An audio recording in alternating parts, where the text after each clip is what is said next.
Bismillahirrahmanirrahim. Yang terhormat Wakil Kepala Sekolah SMP Negeri 2 Tidore Kepulauan Bapak Muhammad Guntur Mustafa, Sarjana Pendidikan. Yang kami hormati Bapak Ibu Dewan Guru Kebat SMP Negeri 2 Tidore Kepulauan yang sempat hadir hari ini. Assalamualaikum warahmatullahi wabarakatuh. Waalaikumsalam warahmatullahi wabarakatuh. Pertama-tama, marilah kita panjatkan puji serta syukur kehadirat Ilahi Rabbi atas nikmat sehat dan panjang umur yang dilimpahkan kepada kita. Tak lupa salawat beriring salam kita haturkan kepada Nabi besar kita, Nabi Muhammad Sallallahu Alaihi Wasallam, keluarga serta sahabat. Semoga kita termasuk umat yang mendapatkan syafaatnya di hari akhir kelak. Amin ya rabbal alamin. Terima kasih saya ucapkan kepada Bapak Ibu guru sekalian yang telah meluangkan waktu untuk hadir di tempat ini dalam rangka diseminasi, yaitu penyebaran, pemahaman, dan penerapan pengalaman budaya positif oleh saya sendiri, Rina Ahmad, SPD, calon guru penggerak angkatan 11 dari SMP Negeri 2 Tidore Kepulauan. Pada pendidikan guru penggerak ini, saya tidak sendiri. Saya dipandu langsung oleh fasilitator saya, yaitu Ibu Sri Handayani, Sarjana Pendidikan, dan Bapak pengajar praktik, yaitu Bapak Saiful Puha, Sarjana Pendidikan. Ini sebelum kita mulai kegiatan hari ini, saya minta salah satu rekan saya, yaitu Ibu Jubeda, untuk melakukan ice breaking memulai kegiatan pada siang hari ini. Kepada Ibu Beda, dipersilakan.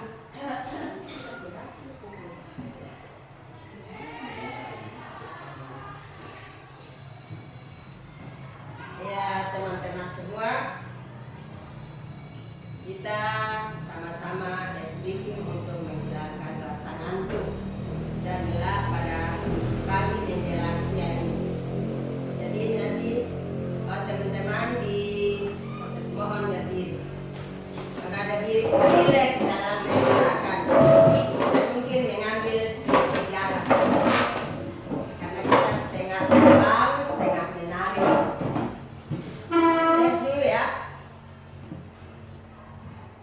Tangan ke atas menggapai bintang, tangan ke samping burung yang terbang, tangan ke depan ikan berenang, tangan ke depan ikan berenang. Satu jari kanan, satu jari kiri, digabung menjadi dua, buat jembatan panjang. Dua tangan, dua jari kiri, digabung menjadi empat, buat kamera cilik. Tiga jari kanan, tiga jari kiri, ku gabung menjadi enam, buat telinga kelinci. Empat jari kanan, empat jari kiri, ku gabung menjadi delapan, buat jembatan panjang. Lima jari kanan, lima jari kiri, ku gabung menjadi 10, siap dimulai. Terima kasih.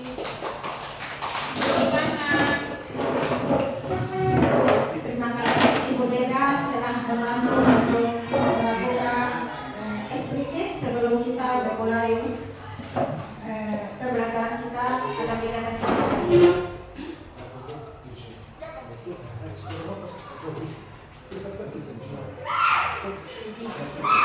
Adapun tujuan yang akan dicapai pada kegiatan kita kali ini, yaitu yang pertama di sini Bapak dan Ibu bisa memahami dan menerapkannya di dalam lingkungan sekolah. Kata budaya positif. Kata budaya positif ini tidak asing lagi bagi telinga kita. karena budaya positif ini sudah kita lakukan sehari-hari di lingkungan sekolah kita, Bapak dan Ibu. Sebelum saya lanjut, menurut Bapak dan Ibu, adakah contoh budaya positif yang sudah sering Bapak dan Ibu lakukan di sekolah? Coba Pak Gun, bisa sebutkan contoh budaya positif apa saja yang sudah sering dilakukan? Ya, terima kasih. Budaya positif yang sudah kami laksanakan di sekolah ini yaitu PPFA atau budaya melakukan sholat duha secara bersamaan di saat sebelum pembelajaran pertama dimulai. Itu sholat duha, melakukan sholat duha. Terima kasih Pak Gun. Jadi kebiasaan yang sering kita lakukan yaitu melakukan salah satunya adalah melakukan salat duha berjamaah. Ya, coba Ibu Endang, kira-kira kegiatan kebiasaan budaya positif yang pernah dilakukan sekolah, contohnya seperti apa?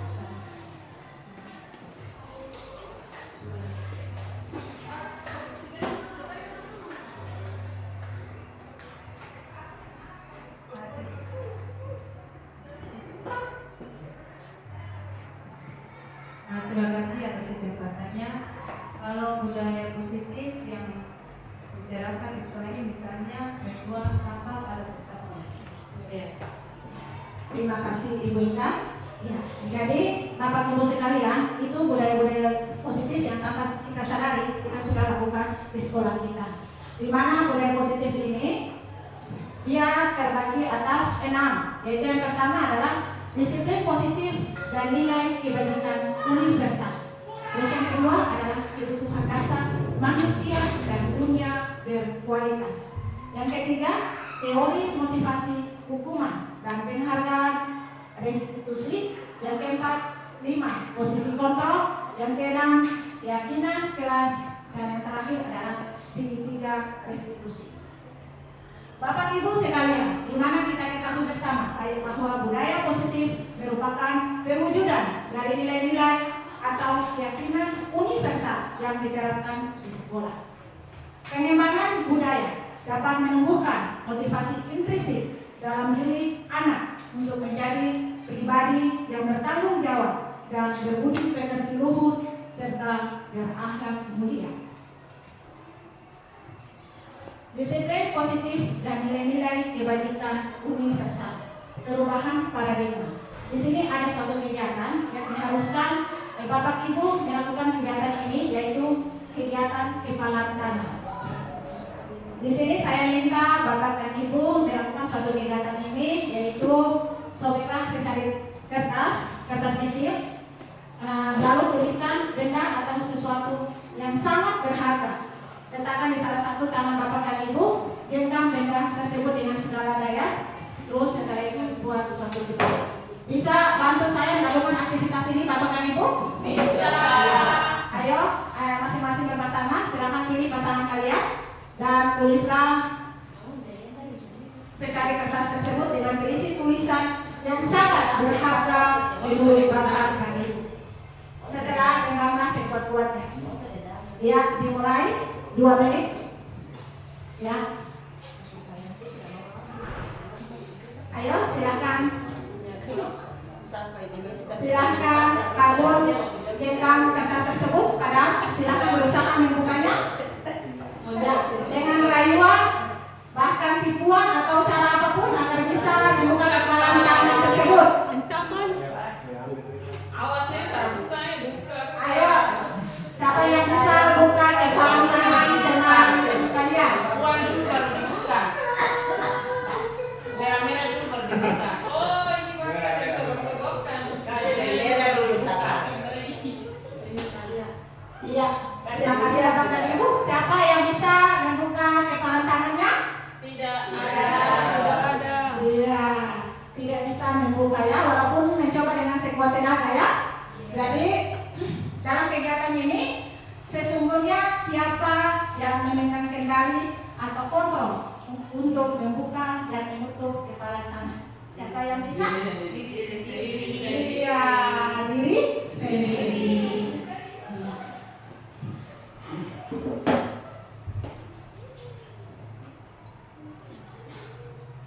Selanjutnya, psikiater dan pendidik dari Dr. William Esser dalam kontrol teori yang kemudian hari berkembang dan dinamakan dengan Seuss teori, meluruskan beberapa miskonsepsi tentang makna kontrol.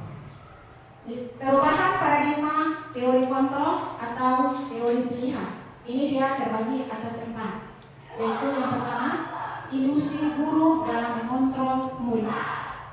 Ilusi guru dalam mengontrol murid ini pada dasarnya kita tidak dapat memaksa murid untuk berbuat sesuatu jikalau murid tersebut memilih untuk tidak melakukannya.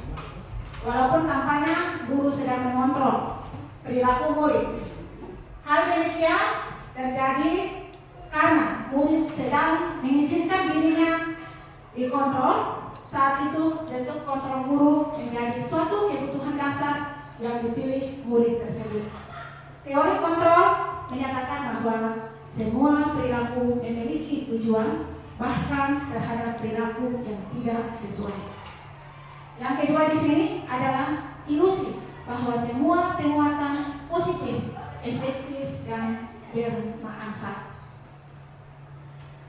Ilusi bahwa semua penguatan positif, efektif, dan bermanfaat ini, penguatan positif atau bujukan adalah bentuk-bentuk kontrol segala usaha untuk mempengaruhi murid agar mengulangi suatu perilaku tertentu. Itu adalah suatu usaha untuk mengontrol murid tersebut.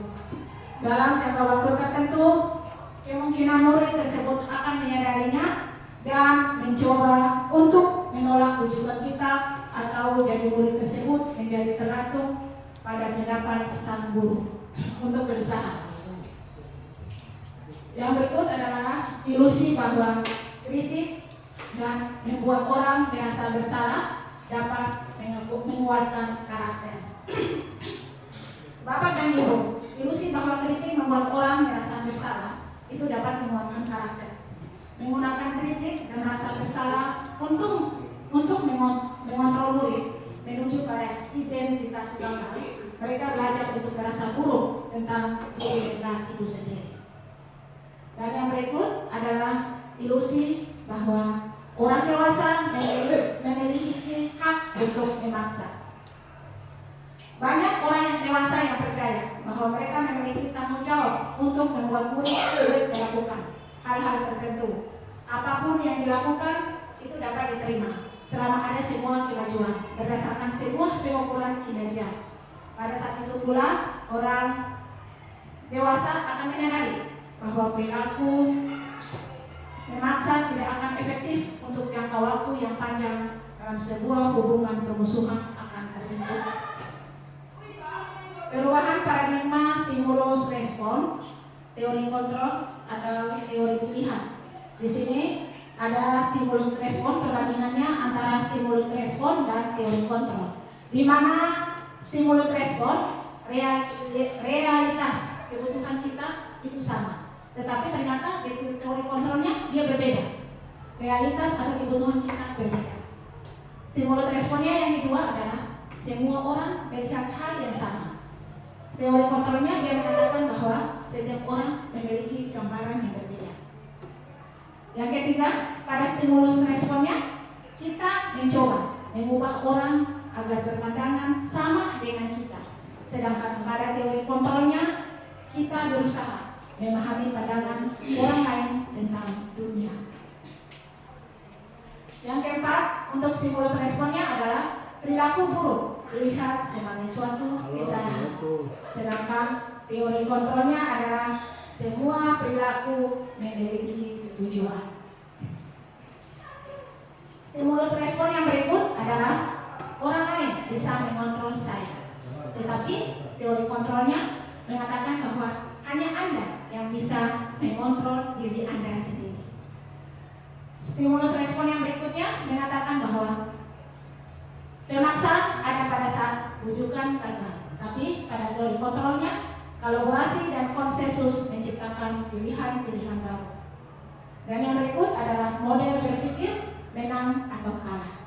Teori kontrolnya adalah model berpikir menang-menang.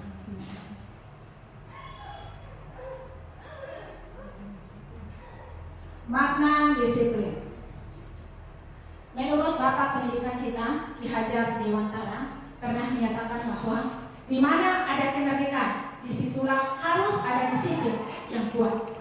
Sungguh pun disiplin itu bersifat self-disiplin, yaitu kita sendiri yang mewajibkan kita dengan sekeras-kerasnya, tetapi itu sama saja.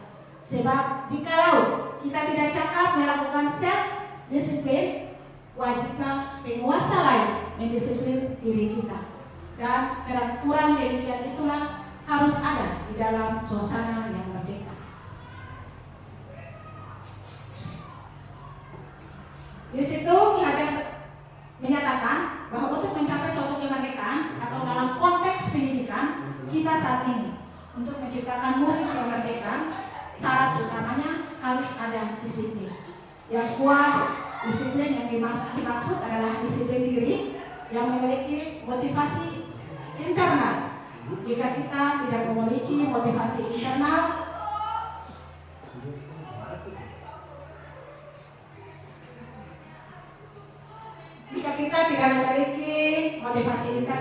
maka kita memerlukan pihak lain untuk mendisiplinkan kita. Atau motivasi eksternal karena berasal dari luar, bukan dari dalam diri kita. Jadi Bapak Ibu, motivasi ini berasal dari diri kita sendiri, bukan berasal dari luar. Walaupun kita dipengaruhi dari luar yang begitu kuat, tapi motivasi itu tidak kita lakukan karena bukan berasal dari diri kita sendiri. Jadi setiap motivasi itu harus ada pada diri sendiri, bukan pengaruh dari luar. Di sini disiplin berasal dari bahasa Latin, artinya disiplina, yang artinya itu kita harus belajar. Makna asal dari kata ini berkonotasi dengan disiplin diri dari murid-murid Sokrates dan Plato. Disiplin diri membuat orang menggali potensinya menuju sebuah tujuan, apa yang dia hargai. Namun dalam budaya kita, makna kata disiplin telah berubah menjadi sesuatu yang dilakukan seseorang pada orang lain untuk mendapatkan kepatuhan. Kecenderungan umum adalah menghubungkan kata disiplin dengan ketidaknyamanan, bukan dengan apa yang kita hargai atau pencapaian suatu tujuan mulia. Nilai-nilai kebajikan universal. Tentang makna disiplin positif yang dikemukakan oleh Bapak Pendidikan Ki Hajar Dewantara maupun Diana Gosen, di mana kedua pakar pendidikan mengartikan kata disiplin sebagai bentuk kontrol diri, yaitu belajar untuk kontrol diri agar mencapai suatu tujuan. Tujuan ini adalah tujuan mulia, di sini mengacu pada nilai-nilai atau prinsip-prinsip mulia yang dianut seseorang. Kita namakan nilai-nilai tersebut sebagai nilai-nilai kebajikan yang universal. Nilai-nilai kebajikan universal di sini berarti nilai-nilai kebajikan yang disepakati bersama, lepas dari suku bangsa, agama, bahasa, maupun latar belakang. Nilai-nilai kebajikan di sini adalah sifat positif manusia yang merupakan tujuan mula yang ingin dicapai setiap individu. Nilai-nilai ini tersebut bersifat universal dan lintas bahasa, suku bangsa, agama, maupun latar belakang. Setiap perilaku atau perbuatan memiliki satu tujuan. Menurut Dr. William Glasser pada teori kontrol pada tahun 1954. Dengan mengaitkan nilai-nilai kebajikan yang diyakini seseorang, maka motivasi intrinsiknya akan terbangun sehingga menggerakkan motivasi dari dalam untuk dapat mencapai tujuan mula yang diinginkan Diana Gosen pada tahun 1978. Nilai-nilai kebajikan yang ingin dicapai oleh setiap anak Indonesia kita kenal dengan profil pelajar Pancasila. Bapak dan Ibu, adakah yang bisa menyebutkan ada berapa profil pelajar Pancasila yang Bapak dan Ibu ketahui? Yang Ibu ingat, silakan sebut. Iya, ada 6. Coba sebutkan apa saja profil pelajar Pancasila itu? Iman dan beriman dan bertakwa kepada Tuhan Yang Maha Esa dan berangkat mulia, mandiri, bernalar kritis, berkebinekaan global, gotong royong dan kreatif. Ya, terima kasih Bapak dan Ibu. Ya, itulah profil pelajar Pancasila yang kita kenal ada 6 tadi yang sudah disebutkan oleh Ibu Linda. Yang berikut adalah teori motivasi perilaku manusia. Bapak dan Ibu, pernahkah Anda melakukan sesuatu untuk mendapatkan senyuman dari orang lain? Pernah seperti itu? Pernah. Ya. Atau untuk mendapatkan uang? Apalagi kira-kira alasan orang tersebut melakukan sesuatu. Untuk mengetahui lebih jauh lagi tentang mengenai motivasi manusia. Sebelum itu, Bapak dan Ibu bisa menyebutkan kira-kira kegiatan apa saja yang dilakukan untuk mendapatkan hadiah atau senyuman dari orang lain. Ya, coba Pak Gun sebutkan salah satu contohnya. Senyuman atau penghargaan dari orang lain. Ya, salah satu contoh mendapatkan imbalan atau hadiah dari orang lain, hukuman. Ya, hukuman dari orang lain ketika kita sebagai guru biasanya mencari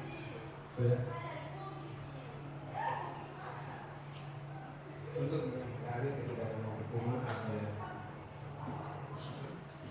Contoh Bapak dan Ibu pernah lakukan suatu kegiatan yang Bapak dan Ibu lakukan bukan untuk diri sendiri, tapi ingin mendapatkan penghargaan atau senyuman dari orang lain. Supaya contohnya, ya Bapak itu bagus, berarti dipuji gitu. iya. Oke. Seringkali biasanya ya ini seringkali kita walaupun bila tidak pernah tapi memang pernah dilakukan, karena biasanya kalau kita membuat sesuatu misalkan kalau sudah capek begitu, terus apalagi di akhir ujian itu biasanya kalau tidak ada uang berarti kami tidak kerja, seperti itu pernah dilakukan. Jadi kami sebagai panitia ujian kalau bekerja itu biasanya ada sedikit sedikit biasanya kalau motivasi kerja untuk bekerja untuk lebih giat lagi untuk mendapat, ya kita biasanya harus ada imbalan, biasanya ada motivasi untuk lebih semangat itu ya. Kalau menurut saya itu pasti ada di diri kita. Ya, terima kasih Pak Gun. Ya, jadi kadang kita manusia melakukan sesuatu itu kalau sudah capek kadang kita mengharapkan balasan atau pujian dari orang. Di sini teori motivasi perilaku manusia ini terbagi atas 3. Yaitu yang pertama, untuk menghindari ketidaknyaman hukuman. Apa yang akan terjadi apabila saya tidak melakukannya? Itu dia masuk dalam motivasi eksternal. Berarti dia berasal dari motivasi dari luar. Yang kedua, untuk mendapatkan imbalan dari orang lain atau institusi, apa yang akan saya dapatkan apabila saya melakukannya? Itu dia masuk dalam motivasi eksternal. Dan yang berikut, untuk menghargai diri sendiri. Saya akan menjadi orang yang seperti apa bila saya melakukannya. Itu berasal dari diri sendiri, tujuan disiplin positif. Kira-kira menurut Bapak dan Ibu, Bapak dan Ibu sering nggak ada pada poin mana? Poin 1, 2, atau 3? 3. Poin 3. Iya, yaitu untuk menghargai diri sendiri. Karena kita sebagai seorang guru, maka yang harus kita lakukan yaitu motivasi berasal dari diri kita, internal. Ya. Oke, Bapak dan Ibu, masih semangat? Masih. Iya. Kalau misalnya saya bilang halo, berarti Bapak dan Ibu bilang hai. Iya. Halo. Hai. Hai. Hello. Hai hai. Hello. Halo halo. Iya. Kita berikan tepuk tangan bersama-sama. Iya, oke, kita lanjut yang berikut. Hukuman, konsekuensi, dan restitusi. Ini untuk hukuman, konsekuensi, dan restitusi ini mungkin sudah dalam kehidupan kita di sekolah sudah sering kita lakukan ya Bapak dan Ibu. Cuma kita belum bisa bedakan apa itu hukuman, apa itu konsekuensi restitusi. Hukuman bersifat tidak terencana atau secara tiba-tiba.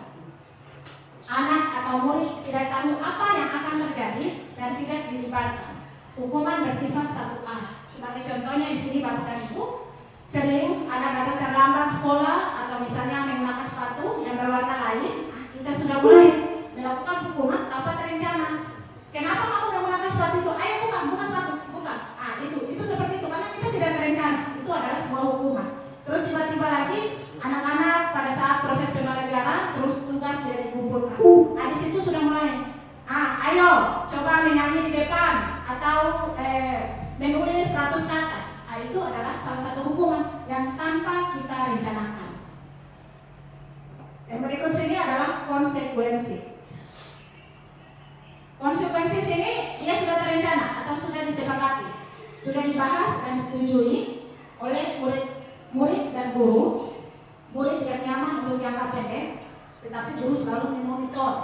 Jadi konsekuensi di sini dia beda lagi dengan hukuman karena ini terencana. Kita sudah sepakat dengan anak-anak kita. Contohnya seperti misalnya hari minggu depan kalian harus mengumpulkan tugas.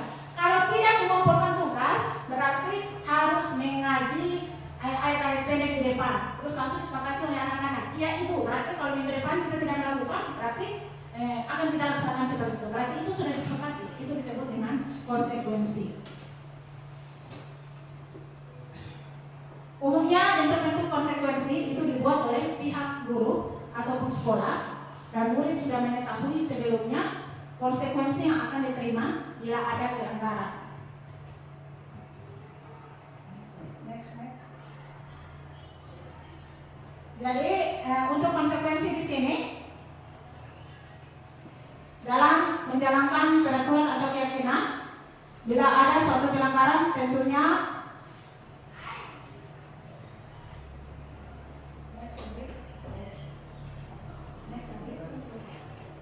di sini ada beberapa tindakan guru yang bisa membedakan antara hukuman dan restitusi. Di sini pada kegiatan ini saya minta lagi partisipasi Bapak dan Ibu. Bisa? Bisa. Ini ada beberapa tindakan yang dilakukan guru. Yaitu yang pertama, mencatat 100 kali di dalam buku kalimat, saya tidak akan terlambat lagi karena terlambat ke sekolah. Ini dia termasuk hukuman atau konsekuensi Bapak Ibu? Hukuman. Lari mengelilingi lapangan basket 2 kali karena terlambat hadir di sekolah. Itu termasuk hukuman atau konsekuensi? Ya. Yang ketiga, murid diminta untuk push up 15 kali karena tidak menggunakan masker ke sekolah. Hukuman. Iya. Yang berikut, menggantikan kertas tugas teman adalah dicoret-coret. Iya.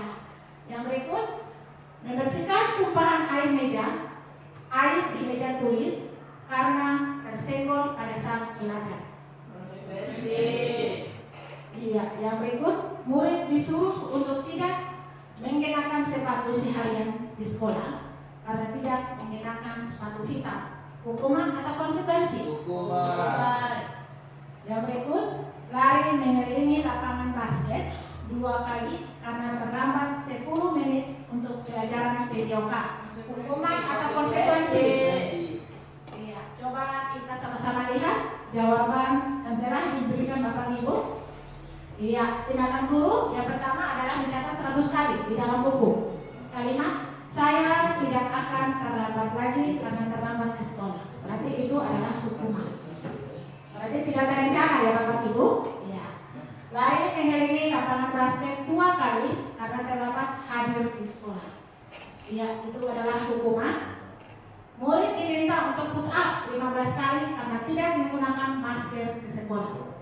Ini termasuk dalam hukuman. Menggantikan kertas tugas teman yang telah dicoret-coret. Itu adalah konsekuensi. Berarti sebelumnya sudah ada kesepakatan antara murid dengan guru.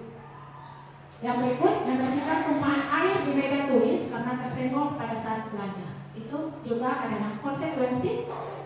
Murid disuruh untuk tidak mengenakan sepatu seharian di sekolah karena tidak mengenakan sepatu hitam. Itu dia termasuk dalam hukuman, tidak terencana. Dan yang berikut adalah dari mengiringi lapangan basket 2 kali karena terdapat 10 menit untuk pelajaran PJOK. Itu sudah termasuk dalam konsekuensi.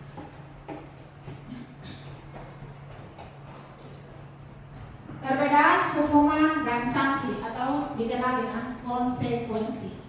Hukuman di sini adalah sesuatu yang menyakitkan harus terjadi, sedangkan konsekuensinya adalah sesuatu harus terjadi. Yang kedua, membuat anak sakit, fisik maupun hati untuk jangka waktu yang lama. Sedangkan untuk sanksi atau konsekuensinya adalah membuat anak merasa tidak nyaman dalam jangka waktu pendek. Yang berikut adalah anak membenci kedisiplinan, sedangkan sanksinya adalah anak menghargai disiplin. Yang berikut hukuman adalah paksaan, sedangkan untuk sanksi atau konsekuensinya adalah stimulus atau tanggapan.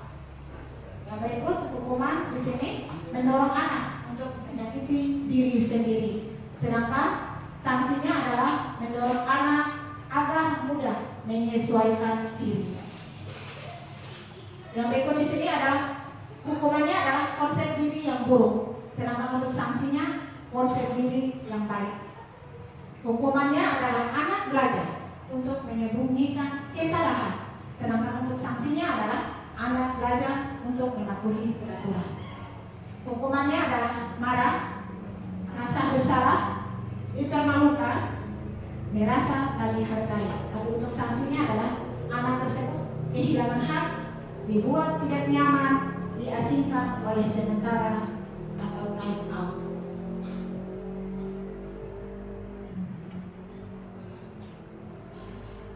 Dari hukuman dan sanksi tadi, maka yang kita peroleh adalah sebuah pemecahan masalah atau solusi dalam menyelesaikan hukuman dan konsekuensi tersebut, yaitu yang kita kenal dengan bahasanya adalah restitusi. Restitusi adalah proses menciptakan kondisi bagi murid untuk memperbaiki kesalahan mereka, sehingga mereka bisa kembali pada kelompok mereka dengan karakter yang lebih kuat menurut Gosen pada tahun 2004. Restitusi juga merupakan proses kolaboratif yang mengajarkan murid untuk mencari solusi untuk masalah mereka dan membantu murid berpikir tentang orang seperti apa yang mereka inginkan dan bagaimana mereka harus memperlakukan orang lain. Gelson Gosen pada tahun 1996.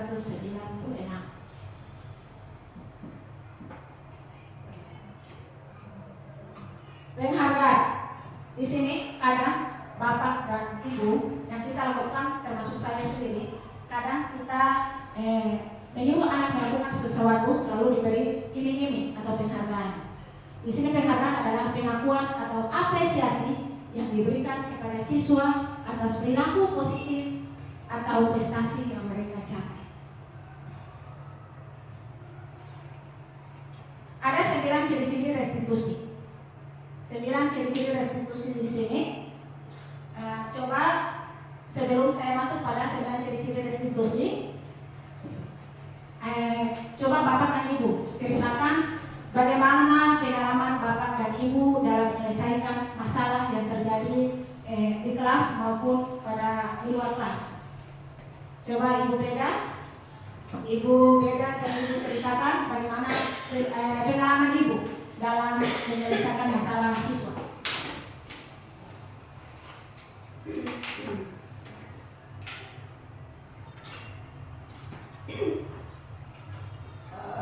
Ketika saya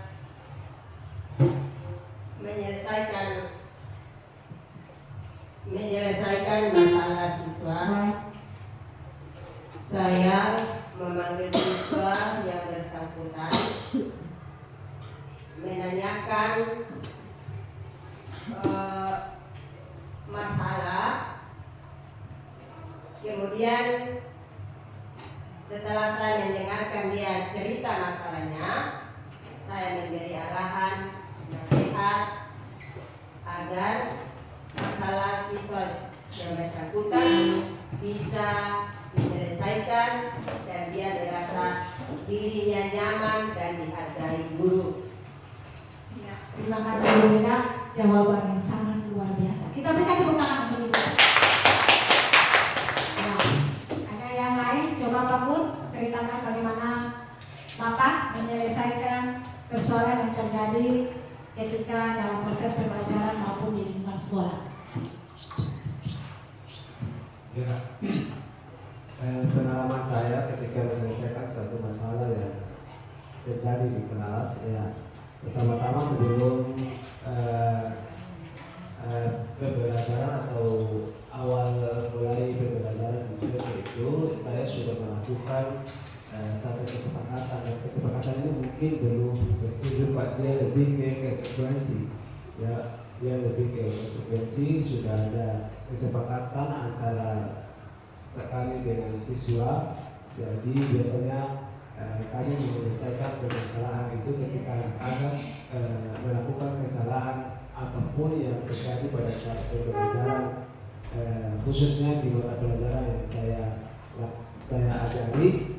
Berarti kita berpedoman pada konsekuensi atau peraturan yang sudah sama-sama kami sepakati sebelum awal pada saat awal pembelajaran kita laksanakan. Itu adalah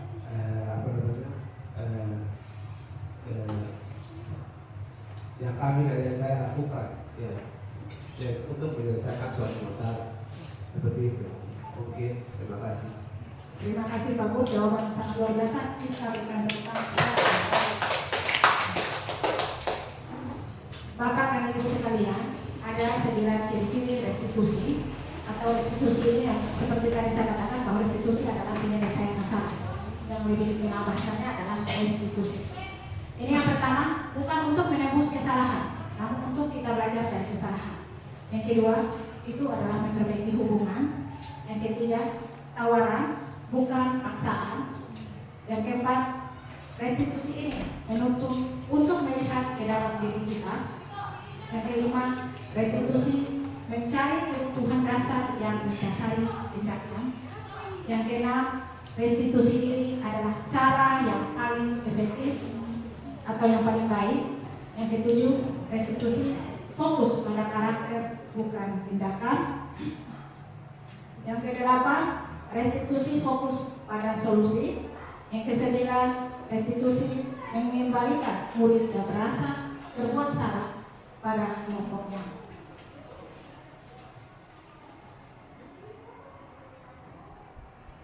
Bapak dan Ibu, melalui pendekatan restitusi, ketika murid berbuat salah, guru akan menanggapi dengan mengajak murid berefleksi tentang apa yang dapat mereka lakukan untuk memperbaiki kesalahan mereka, sehingga mereka menjadi pribadi yang lebih baik dan menghargai dirinya.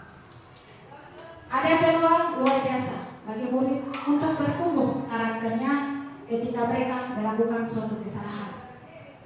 Murid perlu bertanggung jawab atas perilaku yang mereka pilih, namun mereka juga dapat belajar dari pengalaman untuk membuat pilihan yang lebih baik di waktu yang akan datang. Ketika guru memecahkan masalah perilaku mereka, murid akan kehilangan kesempatan untuk mempelajari keterampilan yang berharga untuk hidup mereka.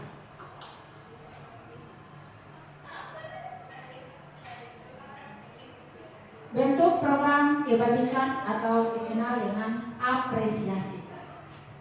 Dalam memberikan apresiasi atau pengakuan perlu diingat ada beberapa hal, yaitu yang pertama, beri pengakuan secara khusus, beri pengakuan secara pribadi, beri pengakuan kepada semua murid atau bergantian, beri pengakuan secara konsisten, dan yang terakhir adalah fokus pada proses.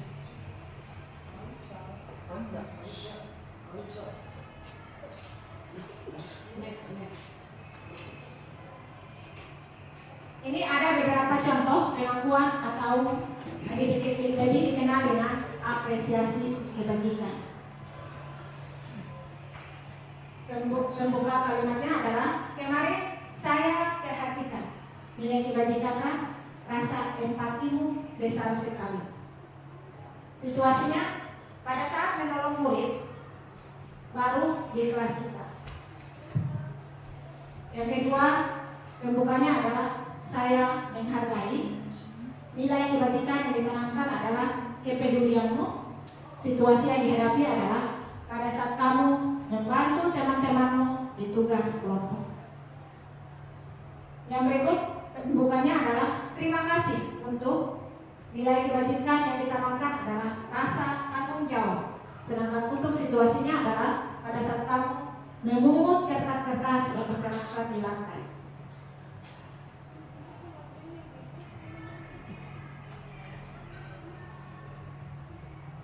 Ya. Bapak dan Ibu, sebelum kita masuk ke keyakinan kelas kita, ada dua pertanyaan yang mungkin Bapak dan Ibu bisa menjawabnya. Yang pertama, mengapa kita memiliki peraturan tentang penggunaan helm pada saat kendaraan roda 2 atau motor? Siapa yang biasa berkendara menggunakan motor? Ya, ayo, siapa yang bisa menjawab? Mengapa kita harus memiliki peraturan tentang penggunaan helm pada saat kita mengendarai kendaraan roda 2 atau motor? Takut ditilang, Bu. Iya, takut ditilang. Iya, untuk siapa? Keselamatan. Iya, untuk keselamatan. Ya, kita berikan terima kasih. Ya. Pertanyaan yang kedua, mengapa kita memiliki peraturan tentang penggunaan masker dan mencuci tangan setiap saat? Ya, Pak Akmal, dipersilakan. Menjaga kesehatan. Iya, menjaga kesehatan. Iya, yang ketiga pertanyaannya adalah mengapa kita memiliki peraturan tentang membuang sampah pada tempat. Pak Dema, silakan. Menjaga kebersihan. Iya, terima kasih Pak Dema, jawabannya sangat luar biasa.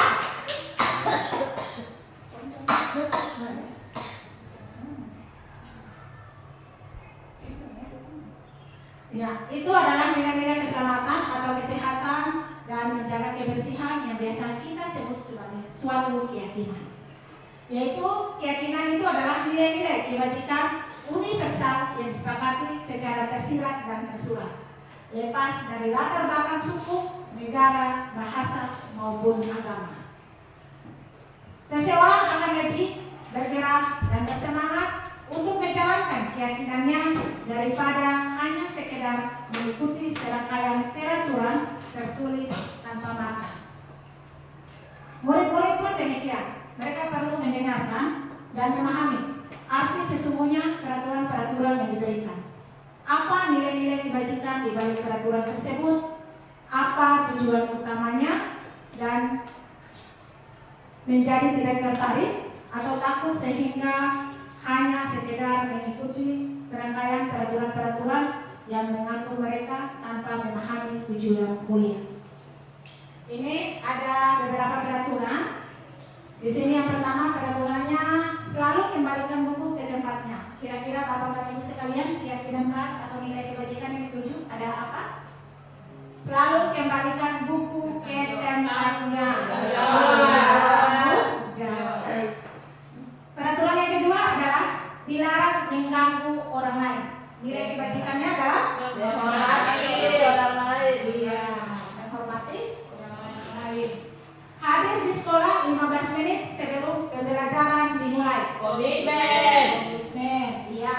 Dilarang melakukan kekerasan. Nilai keyakinannya adalah Menghormati orang lain. menghormati orang lain. Yang berikut, dilarang menggunakan narkoba. Nilai kebajikannya Kesehatan. Yang berikut adalah bergantian atau menunggu giliran. Menghormati dan Dan bersabar. yang terakhir adalah gunakan masker. Kesehatan. Iya, Bapak dan Ibu kita lihat. Iya, peraturan yang buat yaitu selalu kembalikan buku ke tempatnya. Keyakinan kelas yaitu tanggung jawab. Yang kedua, dilarang mengganggu orang lain. Keyakinan kelas yang ditanamkan atau nilai kebajikannya adalah menghormati orang lain. di sekolah 15 menit sebelum pembelajaran dimulai. Nilai keyakinan kelasnya adalah menghormati orang lain atau saling berkomitmen. Dilarang melakukan kekerasan, berarti keselamatan menghormati orang lain. Dilarang menggunakan narkoba, nilai keyakinannya adalah kesehatan, bergantian atau menunggu giliran, itu nilai keyakinannya adalah menghormati orang lain, bersabar. Gunakan masker, keyakinan kelasnya adalah kesehatan dan keselamatan. Dan yang berikut, jangan berlari di kelas atau koridor, itu adalah keselamatan dan keamanan.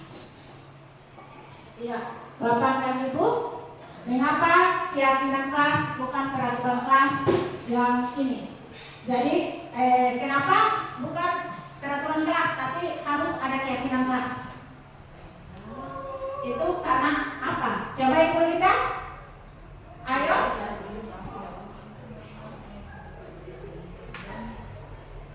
Terima kasih untuk yang saya disediakan tadinya. Peraturan kelas itu hanya disepakati oleh satu pihak, yaitu guru atau pihak sekolah saja. Keyakinan kelas itu disepakati oleh dua belah pihak, itu guru dengan murid.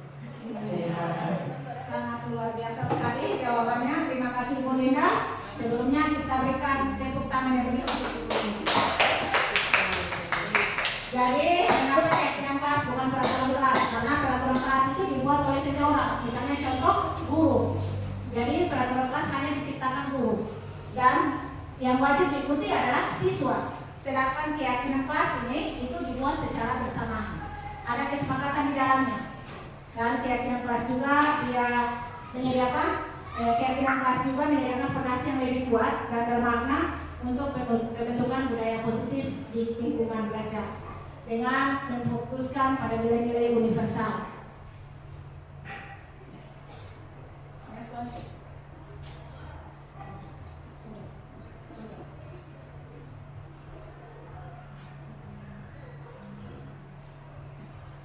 Kebutuhan dasar manusia dan dunia berkualitas. Untuk membangun budaya sekolah yang positif dengan lingkungan yang aman dan mendukung murid untuk menjadi pribadi yang berdaya, seimbang dan bahagia adalah satu upaya yang dapat dilakukan guru memahami kebutuhan dasar yang mendasari perilaku murid.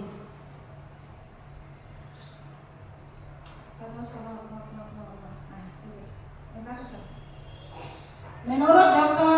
William Glasser, yaitu ada 5 kebutuhan dasar manusia, yaitu yang pertama, bertahan hidup adalah kebutuhan yang bersifat fisiologis, kasih sayang dan rasa diterima, terus kesenangan, penguasaan, dan yang berikut adalah kebebasan. Jadi menurut Dr. William ini ada 5 kebutuhan dasar manusia. Bertahan hidup adalah kebutuhan yang bersifat fisiologis untuk bertahan hidup, misalnya terhadap makanan, pakaian, istirahat, tempat berlindung, keamanan, dan kesehatan. Sedangkan untuk yang kedua, yaitu kasih sayang dan rasa diterima, kebutuhan ini termasuk kebutuhan psikologis seperti rasa diterima, dipedulikan, berbagi, bekerja sama, menjadi bagian dari suatu kelompok, dikasihi, mengasihi, disayangi, menyayangi. Kebutuhan ini biasanya dapat dipenuhi melalui ketulusan dan kehangatan hubungan dengan keluarga, teman-teman, kelompok, guru, dengan orang lain, kebebasan. Dan yang berikut adalah kebutuhan akan kebebasan. Dasar manusia yang ketiga adalah kebutuhan akan kebebasan. Ini kebutuhan untuk bebas, adalah kebutuhan untuk mandiri, otonom, memiliki pilihan, mengembangkan daya lenturnya, dan mampu mengendalikan arahnya sendiri. Dan yang berikut adalah kebutuhan dasar manusia akan kesenangan. Kebutuhan akan kesenangan adalah kebutuhan untuk mencari kesenangan, humor,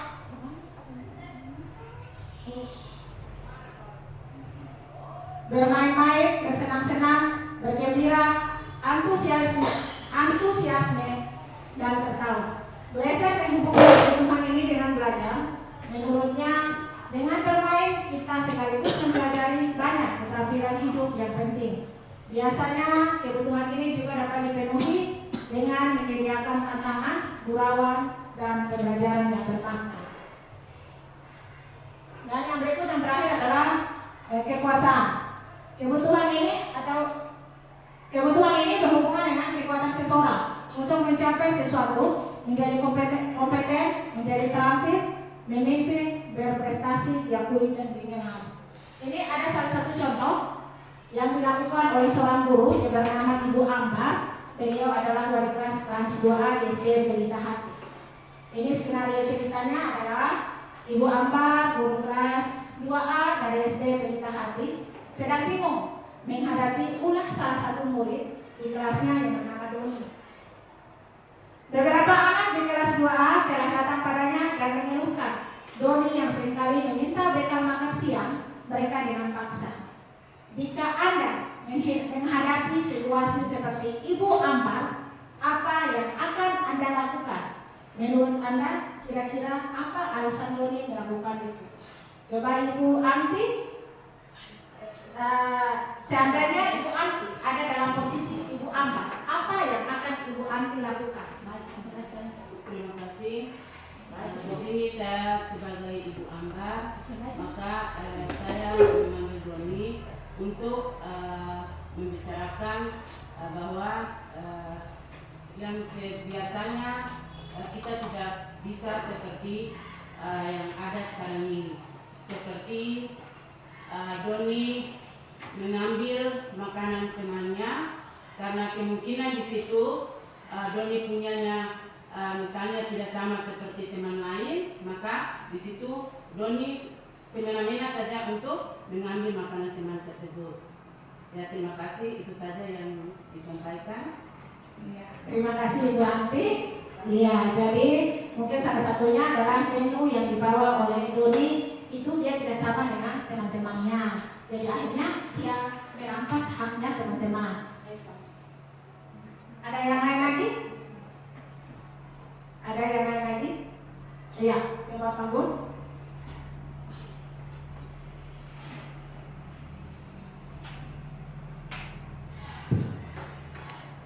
Ya, kalau saya berada di situasi seperti yang Ibu Ambar alami, mungkin yang pertama-tama yang saya lakukan yaitu memanggil Doni untuk menanyakan kenapa Doni melakukan hal tersebut, yaitu dengan mengambil bekal makan siang temannya secara paksa. Ya. Kemudian setelah menanyakan hal tersebut, ya, mungkin ada solusi yang tepat untuk atau saran untuk Doni kepada Doni agar Doni tidak bisa lagi melakukan hal yang sama di hari-hari berikutnya. Ya, kemudian yang berikut alasan Doni untuk melakukan hal itu mungkin salah satu faktornya yaitu mungkin sama dengan yang disampaikan Ibu Anti tadi, yaitu mungkin bekal yang dia bawa itu tidak sama seperti bekal yang dibawa oleh teman yang tadi diambil bekal oleh Doni. Kemudian yang berikut mungkin saja Doni tidak membawa bekal dari rumahnya karena mungkin Doni bangunnya sudah terlambat atau apa, jadi dia buru-buru untuk ke sekolah dan tidak membawakan bekal. Ya, mungkin itu dari saya. Terima kasih. Ya, terima kasih Pak Gun, jawaban yang sangat luar biasa. Iya, jadi Bapak dan Ibu, jika ketika 5 kebutuhan dasar telah terpenuhi secara memadai, maka murid akan tumbuh dengan seimbang. Ini di sini Doni, dia kebutuhan dasar manusia tadi. Ini yang pertama adalah Doni memerlukan kebutuhan bertahan hidup atau dikenal dengan survival. Ini jika Doni dia merasa lapar atau tidak memiliki bekal makan siang, tindakannya mungkin merupakan upaya untuk memenuhi kebutuhan dasar bertahan hidupnya, seperti contohnya dia merampas makanan teman-teman. Dan yang berikut adalah kasih sayang dan rasa diterima. Ini Doni mungkin merasa senang saat temannya memberi perhatian atau mengikuti permintaannya, yang mencerminkan kebutuhan akan kasih sayang dan rasa diterima. Di sini juga Doni, dia kebutuhan dasarnya adalah penguasaan, di mana penguasaan atau kekuasaan ini. Jadi jika Doni merasa hebat ketika temannya patuh pada permintaannya, ini bisa mencerminkan kebutuhannya akan penguasaan atau pengakuan atas kemampuannya. Dan yang berikut di sini Doni juga kebutuhan 5 dasarnya adalah kebebasan, di mana beberapa anak ingin memiliki kebebasan dalam memilih makanan mereka. Doni mungkin merasa bosan yang bekalnya sama setiap hari dan ingin mencoba variasi terbaru dari masakan teman-temannya. Ini dan yang terakhir ada juga kebutuhan dasar yaitu kesenangan, di mana Doni mungkin merasa senang ketika melihat reaksi teman-temannya terhadap tindakannya, yang mencerminkan kebutuhan akan kesenangan dan kebahagiaan dalam bermain. Jadi 5 kebutuhan dasar telah terpenuhi secara memadai, maka murid akan tumbuh dengan seimbang dan bahagia. Sebaliknya, jika kebutuhan dasar tidak terpenuhi dengan baik, maka seseorang akan mengalami emosi negatif berupa bosan, sedih, kecewa. Bahkan mungkin juga mereka melakukan perbuatan yang bertentangan dengan nilai-nilai kebajikan atau melanggar peraturan. Bapak dan Ibu, sangatlah penting bagi kita sebagai seorang guru untuk mengetahui kebutuhan dasar murid-murid kita, agar kita memahami alasan dibalik sikap dan tingkah laku mereka. Bila murid berperilaku buruk atau melanggar peraturan sehingga tindakannya tidak sesuai dengan nilai-nilai kebajikan, maka kita sebagai seorang guru harus mencari tahu alasan apa yang mendasari tindakan tersebut dan kebutuhan apa yang belum mereka penuhi. Jadi Bapak dan Ibu guru, marilah kita sama-sama menjadi guru yang lebih baik dengan memahami kebutuhan dasar murid-murid kita dan senantiasa membimbing mereka menjadi pribadi yang berdaya, seimbang, dan bahagia. Restitusi atau 5 posisi kontrol. Melalui serangkaian riset dan berdasarkan pada teori kontrol Dr. William Glasser, Diana Gosen berkesimpulan ada 5 posisi kontrol yang diterapkan seorang guru, orang tua ataupun atasan dalam melakukan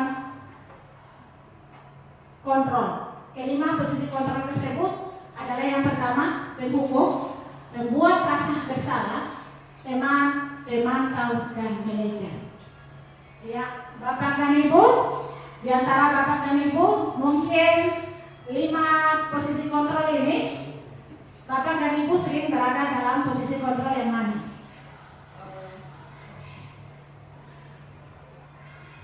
3 dan 4, 1 dan 2 Bu. Ya Ibu, 1 dan 2 yaitu penghukum dan membuat rasa bersalah. Ibu Linda 3 dan 4 yaitu sebagai teman dan pemantau. Ya, dan mungkin saya sendiri juga sering pada posisi 1, 2, kadang 3, kadang juga 4. Ya, Bapak dan Ibu, penghukum sebagai seorang penghukum ini bisa menggunakan hukuman fisik maupun verbal. Jadi bukan cuma fisik saja, tapi kadang kata-kata itu juga menyakiti murid. Orang-orang yang menjalankan posisi penghukum senantiasa mengatakan bahwa sekolah memerlukan sistem atau alat yang dapat lebih menekan murid-murid lebih dalam lagi. Guru seperti ini senantiasa percaya hanya ada satu cara agar pembelajaran bisa berhasil, yaitu dengan cara dia. Contohnya seperti terlambat lagi, pasti terlambat lagi, selalu datang terlambat. Kapan bisa datang tepat waktu? Ini bukan cuma berlaku pada Bapak Ibu, saya sendiri juga melakukan hal yang sama pada proses ini, yaitu pada kontrol penghukum. Terus yang kedua, membuat rasa bersalah. Membuat rasa bersalah ini Bapak dan Ibu, pada posisi ini biasanya seorang guru itu dia bersuara lembut. Membuat rasa bersalah akan menggunakan keheningan yang membuat orang lain merasa tidak nyaman, bersalah atau rendah diri. Itu contoh penerapannya ini misalnya begini. Kamu sudah berjanji dengan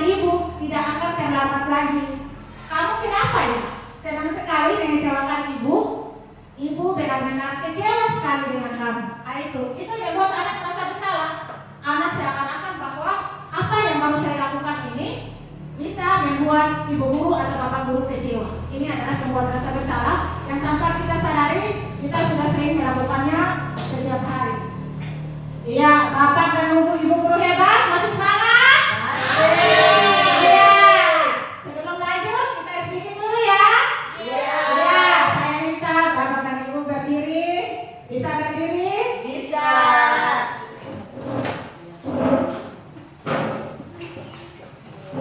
Iya. Ini speaking ini tidak banyak-banyak. Ya, iya sambil relax. Ya. Ini saya dengarkan apa yang saya katakan, bukan yang saya lakukan ya. Iya, tapi dengarkan apa yang saya katakan, bukan yang saya lakukan. Ya. Tangan di kepala. Dengarkan apa yang saya katakan, bukan yang saya lakukan. Ya. Oke, konsentrasi. Konsentrasi. Tangan di samping. Ya, ini semua terfokus ini. Iya. Iya, coba saya ulangi lagi. Apa ikuti apa yang saya katakan, bukan yang saya lakukan. Iya. Oke, konsentrasi, fokus. Iya. Tangan memegang telinga.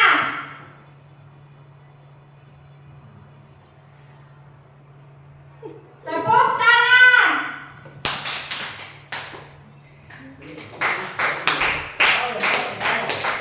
Iya, yang berikut lagi. Kaki diangkat. Iya. Terima kasih Bapak Ibu. Kita berikan tepuk tangan bersama-sama. Iya. Bapak dan Ibu masih semangat? Iya, kita lanjutkan yang berikut ya. Ini 5 posisi kontrol yang berikut adalah sebagai teman. Sebagai teman ini kadang-kadang paling sering sekali kita lakukan terhadap murid kita apabila melakukan kesalahan. Itu guru pada posisi ini tidak akan menyakiti murid, namun akan tetap berupaya mengontrol murid melalui persuasi. Posisi teman pada guru bisa negatif ataupun positif. Positif di sini berupa hubungan baik yang terjalin antara guru dan murid. Guru di posisi teman menggunakan hubungan baik dan humor untuk mempengaruhi. Kadang pada posisi teman ini itu sangat betul sekali, tapi alangkah baiknya tidak kita gunakan. Karena kenapa? Siswa tersebut cenderung lebih menghargai satu guru ketimbang guru yang lain. Jadi kalau posisi teman ini, siswa itu merasa bahwa contohnya pada Ibu Indah. Ibu Indah melakukan posisi kontrol sebagai teman. Otomatis siswa-siswa merasa hanya menghargai Ibu Indah. Sebaliknya guru-guru yang lain tidak. Itu pada posisi teman. Dan yang berikut adalah pada posisi pemantau. Pemantau di sini kita sebagai guru memantau berarti mengawasi. Pada saat ini kita mengawasi, kita bertanggung jawab atas perilaku orang-orang yang kita awasi. Pada posisi ini, seperti contoh penerapannya adalah kamu sudah melanggar peraturan sekolah. Apa kamu sudah mengerti konsekuensi yang harus dilakukan bila terlambat? Yang sudah masuk kelas sana. Nah, itu seperti itu. Itu penerapannya dalam posisi pemantau. Dan yang berikut adalah 5 posisi kontrol yang paling terakhir. Ini yang tidak pernah Bapak dan Ibu dan saya pun lakukan. Sekarang kita baru tahu bahwa ternyata posisi manajer itu adalah posisi di mana seorang guru berbuat sesuatu bersama dengan murid, mempersilahkan murid, mempertanggungjawabkan perilakunya, mendukung murid agar dapat menemukan solusi atas permasalahannya sendiri. Seorang manajer telah memiliki keterampilan di posisi teman maupun pemantau, dan dengan demikian bisa jadi di waktu-waktu tertentu kembali kepada kedua. Posisi tersebut bila diperlukan, namun bila kita menginginkan murid-murid kita menjadi manusia yang merdeka, mandiri, dan bertanggung jawab, maka kita perlu mengacu kepada restitusi yang dapat menjadikan murid kita sebagai seorang manajer. Contoh penerapannya adalah, apakah kamu mengetahui jam berapa sekolah dimulai? Ya, jadi kamu terlambat. Kira-kira bagaimana kamu akan memperbaiki kesalahan atau masalah ini? Saya hargai usahamu untuk memperbaiki diri. Ya, Bapak dan Ibu, pada posisi manajer inilah anak merasa tidak direndahkan, juga tidak dihargai, tapi anak-anak justru merasa bahwa mereka didukung dan mereka akan menemukan solusinya sendiri. Contoh pernyataan-pernyataannya di sini saya minta lagi bantuan Bapak dan Ibu untuk menyebutkan pernyataan aktivitas-aktivitas yang dilakukan. Seperti saya kecewa sekali dengan kamu. Itu siapa yang menyatakan? Membuat rasa bersalah. Membuat rasa bersalah. Pertanyaan yang kedua, kalimat yang kedua, kamu tidak pernah benar melakukannya.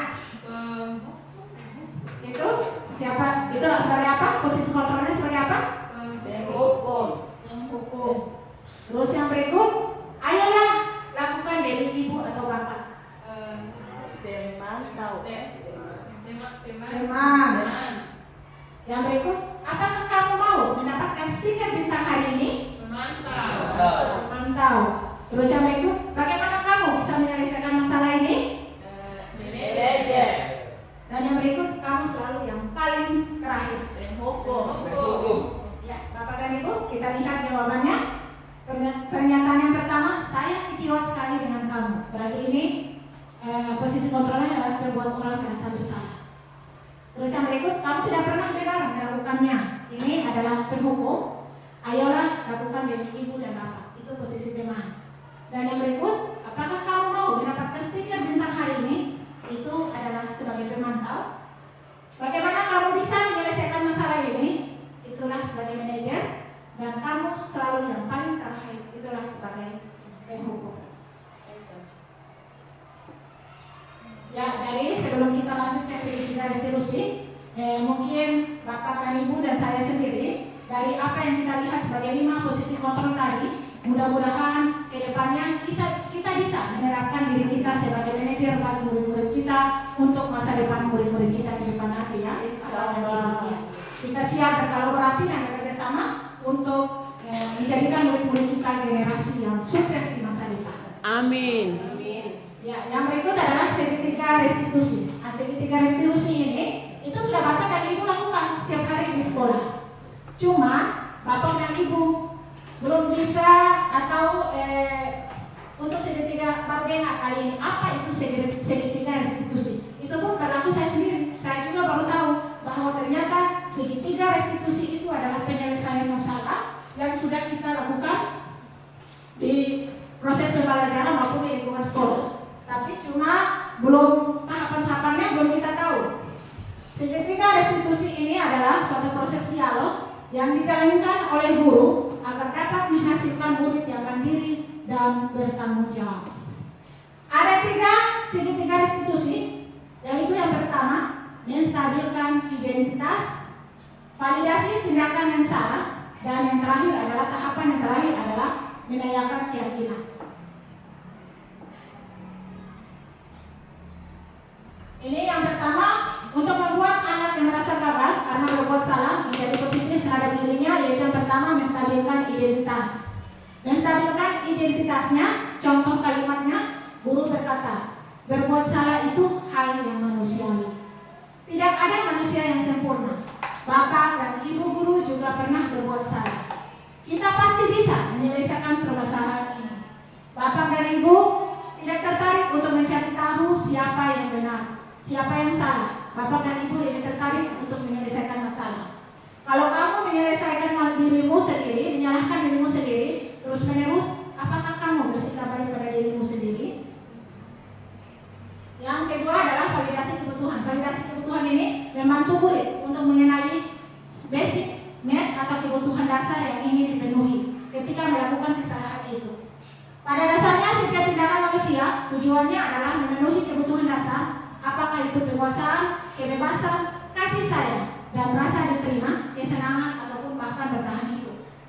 Dengan kalimatnya, guru berkata, kamu bisa saja melakukan hal yang lebih buruk, tapi kamu tidak melakukannya. Kamu pasti punya alasan mengapa melakukannya. Apa yang penting bagi kamu? Kamu boleh tetap berusaha menjaga sikap itu, tapi tambahkan sikap yang lain yang baru. Maukah kamu belajar cara lain untuk mendapat yang kamu butuhkan? Tanpa harus memukul, apakah kamu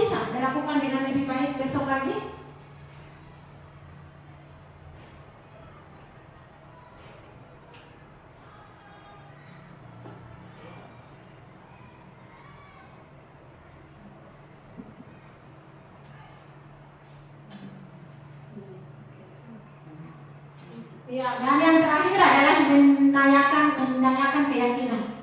Anak melihat kesalahannya dihubungkan dengan norma sosial dan nilai-nilai yang mendasari manusia, berinteraksi dengan orang lain. Kalimatnya guru berkata, apa nilai yang kita percaya di kelas atau sekolah kita? Nilai-nilai universal apa yang telah kita sepakati? Kelas yang ideal itu seperti apa sih? Kamu ingin menjadi anak seperti apa? Apa yang kamu rasakan ketika kamu melakukan itu? Kamu menjadi orang seperti apa? Ini adalah penyelesaian kasus saya dalam menyelesaikan kasus Sani yang tidak membantu teman-temannya membersihkan kelas saat tugas piketnya. Dan ini kasus Gema yang sering datang terlambat ke sekolah karena main HP malam hari hingga larut. Iya, Bapak dan Ibu guru hebat. Sebelum saya menutup kegiatan diseminasi ini, ya, Bapak dan Ibu bisa merefleksikan kegiatan kita pada hari ini. Kepada Ibu Anti, saya silakan coba refleksikan bagaimana kegiatan kita hari ini.